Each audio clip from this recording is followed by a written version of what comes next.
Olá, cursistas, sejam muito bem-vindos à nossa segunda aula. É um prazer estar com vocês. Vamos dar continuidade à disciplina de Fundamentos e Metodologia da Matemática 2, onde estaremos trabalhando o capítulo 2, com a temática Sistema de Numeração Decimal.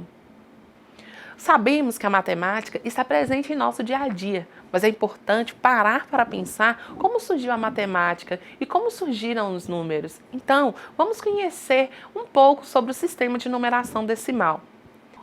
O nosso sistema de numeração é um sistema decimal, pois contamos em grupos de 10 unidades. A palavra decimal tem origem do latim decim, que significa 10. Esse sistema de numeração foi criado pelos hindus, aperfeiçoado e levado para a Europa pelos árabes com auxílio da imprensa, o qual é denominado Sistema de Numeração Indo-Arábico, por ser criado por um árabe de nome Al-Khwarizmi. Os símbolos matemáticos utilizados para representar um número no sistema decimal são chamados de algarismo em homenagem ao seu criador. 0, 1, 2, 3, 4, 5, 6, 7, 8, 9, que são utilizados para contar unidades, dezenas e centenas. A convivência em sociedade provocou na humanidade a necessidade da criação de um mecanismo capaz de gerenciar numerais, para expressarmos quantidade ou para enumerarmos objetos, por exemplo, utilizamos o sistema de numeração. Existem vários sistemas de numeração, mas o mais comum e que é mais frequente utilizado por nós é o sistema de numeração decimal. O sistema de numeração decimal possui ao todo 10 símbolos distintos, através dos quais, se utilizarmos apenas um dígito, podemos representar quantidades de 0 a 9. O nosso sistema de numeração decimal é um sistema de posição, porque o valor de cada um algarismo depende da ordem que ocupa, ou seja, da sua posição na escrita do número. No número, os algarismos agrupam-se em classes. Cada classe tem 3 ordens: unidade, dezena e centena. Os números escrevem-se e leem da esquerda para a direita. A leitura habitual e corrente de um número faz-se por classe. Por exemplo, o número 324, nós vamos ter 4 unidades. O 2 representa 20 unidades, que no caso seriam 2 dezenas. E o 3, 300 unidades, 3 centenas. Já no número abaixo, nós vamos ter 122.154. Vamos ter, então, 4 unidades. O 5, que é 50 unidades, equivalente a 5 dezenas. O 1, 100 unidades, 1 centena. O 2, 2.000 unidades, 2 unidades de milhar. Já o segundo 2 aí, representado, é 20.000 unidades, 2 dezenas de milhar. E o segundo número 1 representa 1.000 unidades, que é o equivalente a 1 centena de milhar. Num número decimal, há uma parte inteira e uma parte decimal, que são separados por vírgula. Para ler um número decimal, lê-se primeiro a parte inteira e depois a parte decimal. Na parte decimal, há décimas, centésimas, milésimas e etc. Por exemplo, nós vamos ter 291 centésimas. Para comparar e ordenar número, utilizam-se símbolos.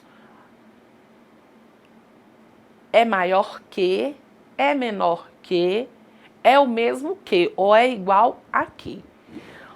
Para comparar números decimais, terá de comparar a parte inteira, se a parte inteira são idênticas, comparar as décimas. Depois, as centésimas e assim sucessivamente. Também pode igualar o número de casas decimais, acrescentando os zeros que forem necessários, e comparar a parte decimal. Os números têm diferentes funções: contar, medir, ordenar ou codificar. Essas funções são vivenciadas no cotidiano quando quantificamos um grupo de objetos, determinamos uma distância, classificamos uma sequência em crescente, decrescente e quando somos identificados pelo CPF, entre outros documentos de identificação. Agora, iremos aprender as operações com números naturais. Vamos trabalhar com as operações de soma, subtração, multiplicação e divisão. Já vimos que os números naturais são aqueles que não possuem a parte decimal. Eles são formados por uma parte inteira. Vamos à nossa primeira operação. Vou fazer uma citação inicial de Cole, 2002. Na escola, na rua, etc., encontramos situações em que temos de reunir ou separar coleções de objetos e, em seguida, verificar a quantidade de objetos que resultou. Nesses casos, utilizamos a adição e a subtração. Nesse contexto, a adição é a operação mais natural da vida da criança, porque está presente nas experiências infantis, desde muito cedo. Envolve apenas um tipo de situação, é de juntar, que é efetivamente prazerosa. Essa operação é uma das mais fáceis e pode ser realizada numa faixa etária entre 5 e 6 anos. Nessa fase, a criança convive naturalmente com uma ideia egoísta da vida, justifica o prazer de juntar, de ganhar, de acrescentar. Trabalhar com adição depende de um pré-requisito básico, que é a ideia de troca e agrupamento. O trabalho realizado com material concreto auxilia a melhor compreensão do conteúdo. O material concreto, ele propõe uma atividade prática. É bastante importante que depois vocês possam aplicar para que entendam como funciona a construção e o conceito a partir de atividades práticas. Devemos levar em conta também que nosso contexto, o material didático propõe uma atividade prática. É bastante importante que depois vocês possam aplicar para que vocês entendam como funciona a construção e o conceito a partir de atividades práticas. Devemos levar em conta que, nesse contexto, a escrita aditiva deveria ser bem planejada de forma fácil. A escrita aditiva deve ser feita com várias práticas, com objetos de dar significado à representação formal. Esse trabalho deve ser iniciado com um material concreto. Vários são materiais que podemos utilizar para a construção. O exemplo é o Cuisinare. O algoritmo da adição deve ser trabalhado depois que os alunos já tiverem o domínio na ideia de trocas e agrupamentos e a sua representação simbólica no sistema de numeração decimal. O ábaco, que pode ser um dos recursos didáticos usados na apresentação e construção do algoritmo da adição. A figura que segue mostra a utilização do ábaco de papel e o material dourado. A operação apresentada no ábaco é simples e pode ser uma situação-problema a partir da realidade dos alunos. É importante ressaltar que a utilização do ábaco na construção do algoritmo da adição auxilia significativamente na eliminação de algumas dificuldades, como unidade deve ser colocada embaixo da unidade, dezena embaixo de dezena e etc. A visualização da operação da adição no ábaco evita esse problema tão comum entre os alunos. A partir dessa prática, o professor pode graduar a dificuldade conforme o nível de aprendizagem do aluno, assim como a introdução gradual das operações com reserva. Para os alunos, a ideia de subtração é um pouco mais complexa. Toledo ainda afirma que, em primeiro lugar, porque, como comprovam as pesquisas de Piaget, o raciocínio das crianças se concentra em aspectos positivos da ação, percepção e cognição. Os aspectos negativos, como inverso e recíproco, só são construídos mais tarde. Então, é uma citação de Toledo, 1997. Como esses alunos estão acostumados com a ideia de juntar ou de ganhar, a ideia de perda pode gerar uma certa dificuldade, sendo um aspecto adverso à vivência da criança. Sendo assim, o trabalho realizado com essas crianças deverá ser cuidadoso com essa operação que ela é fundamental. O trabalho com a subtração deve ser desenvolvido de uma forma que seja com envolvimento e manuseio também do material concreto. Citação problema, sempre contextualizando. É relevante destacar as diferentes ideias que levam à construção do conceito de subtração. São elas a ideia de tirar, de comparar e de completar. Além das diferentes ideias propostas no trabalho da subtração. Devemos tomar muito cuidado com a escrita das perguntas no problema para não confundir ou dificultar sua compreensão e a resolução. A ideia de tirar tem uma característica fundamental, que sempre é apresentada num problema, um todo, sendo dele tirado uma parte. Exemplo, Carlos tem uma coleção de 35 carrinhos de corrida. Ele vai fazer uma doação de 15 carrinhos para a campanha do Dia das Crianças. Quantos carrinhos de corrida ficarão na coleção de Carlos? Então, vamos analisar o problema. Identificamos o todo como uma coleção de 35 carrinhos. Do todo, foi tirada uma parte, correspondente a 15 carrinhos, que foram doados. Então, quantos restaram na coleção? Restaram apenas 20 carrinhos de corrida. Mentalmente, temos 35 menos 15, que é igual a 20 carrinhos de corrida. A ideia de comparar está presente nas situações problemas em que normalmente faz uma comparação de uma parte com o todo e, subsequentemente, com outra parte. Um outro exemplo, nós vamos ter que Maria tem 19 bonecas, sendo 9 loiras e o restante de diversas cores. Qual a quantidade de bonecas diversas que Maria tem, ou seja, que não são loiras? Observamos no problema duas partes do todo apresentada.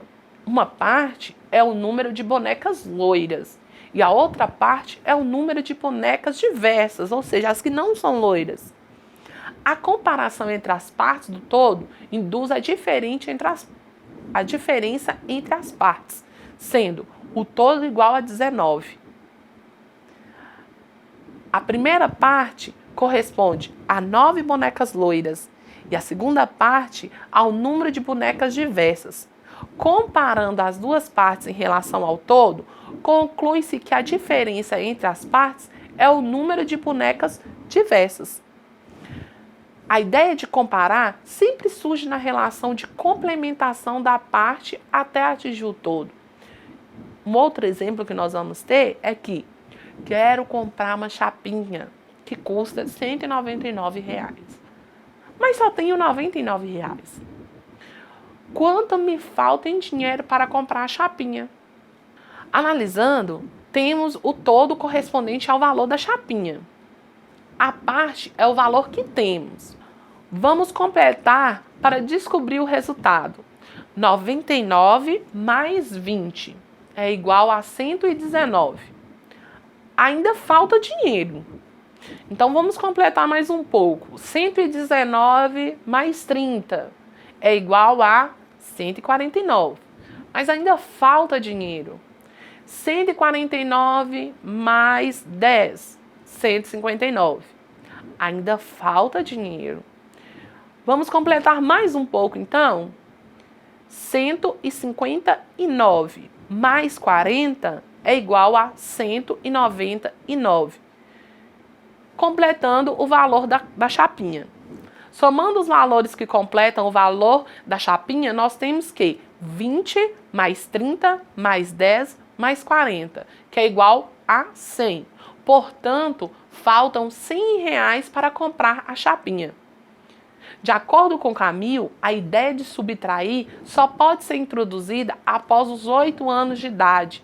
E como na multiplicação existem diversos materiais concretos que auxiliam no ensino da subtração, um exemplo, o ábaco, podemos também utilizar situações do cotidiano, como dar troco, usar moedas e etc. Nós temos aqui que emprestar é uma controvérsia. Vamos lá. O termo emprestar é considerado bastante inadequado, pois pede-se emprestado, mas não se paga o empréstimo feito. Além disso, o aluno que não compreende bem o processo de agrupamento e trocas e só faz contas com lápis e papel, sem agir sobre materiais de contagem, não entende por que pede um emprestado e recebe 10. Quando se usa o termo trocar, no entanto, fica claro que sempre se troca uma nota de dinheiro por outra que somados representam o mesmo valor da primeira. Assim, no problema que acabamos de ver, trocou-se uma nota de 10 por uma nota de 1, ou seja, trocou-se uma dezena por 10 unidades. Na matemática, a operação que trabalha a forma de se adicionar uma quantidade finita de números iguais é a multiplicação. Ela é considerada uma operação binária. O resultado da multiplicação de dois números é chamado de produto. Os números sendo multiplicados são chamados de coeficientes ou operandos e individualmente de multiplicando e multiplicador. Essa operação é uma ferramenta que auxilia na compreensão da proporcionalidade. A multiplicação como adição de parcelas iguais é a mais utilizada nas escolas de ensino fundamental para resolver problemas de contagem. A utilização da tabuada é necessária na construção dos conceitos multiplicativos.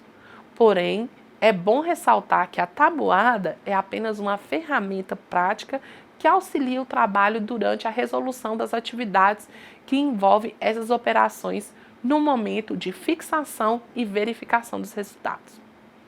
O trabalho inicial com a multiplicação deve ser baseado em atividades práticas dinâmicas e contextualizadas, além da multiplicação com a ideia de soma de parcelas iguais. Devemos trabalhar com a ideia de proporcionalidade, pois a partir dela a criança forma os conceitos de razão e proporção. Ajuda na compreensão de medidas, regra de 3, porcentagem, probabilidade, semelhança de figuras, escalas, números racionais, entre outros conceitos. Assim afirma Toledo. Segundo o trabalho de Piaget, em Alder, 1972, bem como de muitos outros pesquisadores, entre os quais podemos citar Lovell e Butterworth, Norton, Ruiz, o esquema de proporcionalidade só estará completamente construído quando o aluno atingir o período operatório formal, por volta dos 15 anos. Piaget, 1972, citado por Toledo, 1997.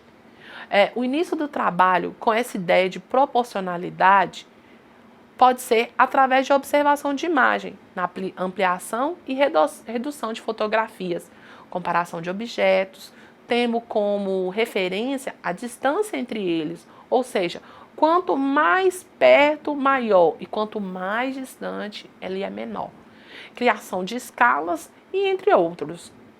É importante que o algoritmo da multiplicação seja trabalhado após muito se trabalhar com material concreto, pois essas práticas auxiliam a visualização e compreensão da propriedade distributiva da multiplicação em relação à adição. Essa propriedade é fundamental para o processo que costumamos utilizar no algoritmo da multiplicação. O caderno didático, ele sugere algumas atividades práticas, como a representação com figuras das escritas multiplicativas e seus resultados, o uso do papel quadriculado para a construção de alguns conceitos, o uso do ábaco de papel, que nós já citamos, entre outras práticas. Eu vou pedir para vocês darem uma olhada para que vocês possam entender melhor, o uso desse material concreto como ferramenta para facilitar a compreensão do algoritmo da multiplicação. Agora, vamos falar da quarta e última operação, a divisão. Esta compreende-se a operação inversa da multiplicação e uma operação relacionada à subtração. E para muitos autores, a divisão é a operação que é considerada uma subtração reiterada de parcelas iguais. Essa operação fundamental tem duas diferentes ideias: a ideia de repartir igualmente e a ideia de medir. Sabemos, na prática escolar, pouco se destaca essas duas ideias, dando ênfase apenas à ideia de repartir igualmente. Vou tentar mostrar para vocês um pouco das duas ideias da divisão. Lembrando que nesse momento é importante a valorização do todo, do conhecimento prévio da criança, né? Assim como a utilização das práticas contextualizadas. Ou seja, vocês vão sempre estar contextualizando dentro da sala de aula. Para iniciar a construção do conceito de divisão, convém trabalhar com a ideia de repartir igualmente. Essa ideia requer uma distribuição em partes iguais. Então vejamos a seguir. Maria deseja distribuir 6 canetas coloridas entre 3 colegas da escola, de forma que todos recebam a mesma quantidade. A resolução parte da dificuldade de dividir igualmente, distribuir um a um os objetos entre os colegas. Fazer uma relação biunívoca, ou seja, a correspondência de cada objeto, no caso são as canetas, a cada um dos colegas. Partindo para uma segunda ideia de divisão, temos a ideia de medir, que é contrária à ideia de dividir igualmente. Se compararmos, vocês verão que na ideia de repartir igualmente, desfazemos o todo em partes iguais. O resultado será a quantidade de objetos que cada colega receberá. Na ideia de medir, partimos da parte para o todo. Observamos um exemplo que Toledo sugere. Uma florista tem 23 flores para fazer um arranjo. Como quer colocar 5 rosas em cada arranjo, quantos arranjos conseguirá fazer? Para compreender melhor as ideias da divisão, devemos ressaltar a importância das relações entre a natureza dos elementos envolvidos na operação. Toledo nos lembra que, sempre que queremos medir uma grandeza, escolhemos como uma unidade de medida uma grandeza da mesma espécie daquela que se quer medir e a tomamos como padrão. Por exemplo, para medir a largura de uma quadra esportiva, podemos utilizar a unidade padrão, o nosso passo, um pedaço de barbante, uma vareta, o nosso palmo e etc. Então, isso é o que Toledo nos afirma. Analisando os dois problemas, podemos chegar ao resultado através do mesmo processo de resolução.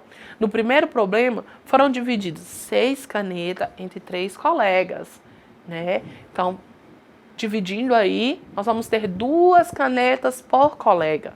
Nessa situação, problema, a natureza do resultado é a mesma da grandeza que foi dividida as canetas. No segundo exemplo, nós temos 23 rosas dividido em 5, nós vamos ter 4 arranjos. A natureza do resultado é diferente da grandeza em que foi dividida as rosas ou arranjos, né? Outro fato em destaque na divisão é a relação do resto com o divisor. O resto deve ser sempre menor que o divisor. A divisão deve ser trabalhada com suas dificuldades, de forma gradual, conforme a capacidade da aprendizagem da criança. Para se trabalhar o algoritmo da divisão, é necessário que o professor se certifique de que a criança já tenha criado o significado para a representação simbólica da operação e que ela ainda perceba que a função da escrita representativa é como um elemento de comunicação. Depois que cada criança já tiver adquirido uma forma própria de comunicar os resultados encontrados na resolução de uma divisão, o professor ele pode partir para a construção do algoritmo formal dela. Lembrando que todo o processo pode ocorrer de maneira longa ou de maneira curta. O caderno didático ele sugere, logo após os conceitos da divisão, ele sugere algumas atividades concretas para que vocês possam entender todo o processo. Então, eu peço para que vocês apliquem, né, essas atividades, pois a divisão, ela para a criança, ela se torna um pouco mais complicada do que as outras operações. Então, tudo tem que ser feito de uma forma gradual. Eles precisam já ter o conhecimento. E no mais, nós finalizamos a nossa segunda aula. Espero que vocês tenham compreendido.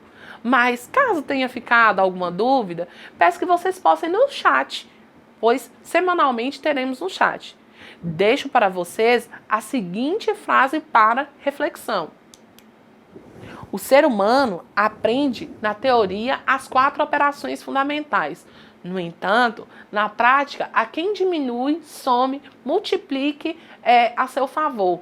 E nunca pense em dividir de forma honesta. Gilberto Araújo de Alcântara.